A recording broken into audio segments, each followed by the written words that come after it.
तर वानवडी घटनेनंतर पुण्यातील आरटीओ कार्यालय आता ॲक्शन मोडवर आलंय। स्कूल बससाठी आरटीओ कडून नवी नियमावली जाहीर करण्यात आली आहे। शालेय वाहनांसाठी महिला कर्मचाऱ्यांची नियुक्ती करण्याचे आदेश आरटीओने दिलेत।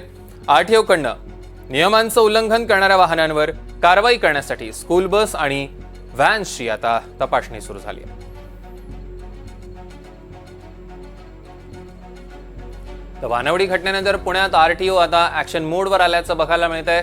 स्कूल बससाठी आरटीओ कडून नवी नियमावली जाहीर करण्यात आली आहे आणि जर कोणी या नियमांचं उल्लंघन केलं तर त्यांच्यावर कारवाई देखील होणार आहे। रेवती हिंगवे आपल्या प्रतिनिधी आपल्यासोबत जोडले गेले आहेत। रेवती, काय अपडेट्स द्याल? नक्कीच सौरभ, आपल्याला जसं माहिती आहे की पुण्यातल्या वानवडी परिसरामध्ये एक खूप धक्कादायक घटना घडली होती, जिकडे एका वाहन चालकाने 6 वर्षाच्या मुलीवरती लैंगिक अत्याचार केलेला होता आणि त्यानंतर एक संतप्त प्रतिक्रिया पूर्ण शहरातनं आपल्याला पाहायला मिळाली। त्यानंतर पुण्यातील आरटीओ कार्यालय जे आहे ते ॲक्शन मोडवरती आलेलं पाहायला मिळते, कारण त्यांच्यासाठी एक नवीन नियमावली जाहीर करण्यात आलेली आहे।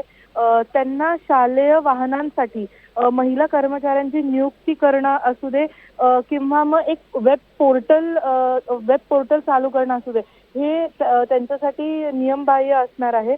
आणि या वानवडीच्या घटनेनंतर ही सगळी नियमावली त्यांच्याकडनं जाहीर करण्यात आलेला आहे। आरटीओ कडून असंही देखील सांगण्यात आलंय की शाळांमध्ये शालेय परिवहन समितीचं स्थापन देखील करण्याचे आदेश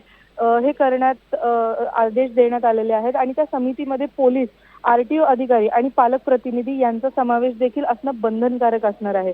तर हे जे सगळी नियमावली आहे ही आरटीओने जारी केलेली आहे आणि जर त्याचं पालन केलं गेलं नाही शाळांकडून तर त्यांच्यावरती रीतसर कारवाई देखील होणार आहे। सौरभ, निश्चितच रेवती, यावर लक्ष ठेवून असा त्याचे अपडेट्स आम्ही तुमच्याकडून घेऊ। तुर्तास धन्यवाद।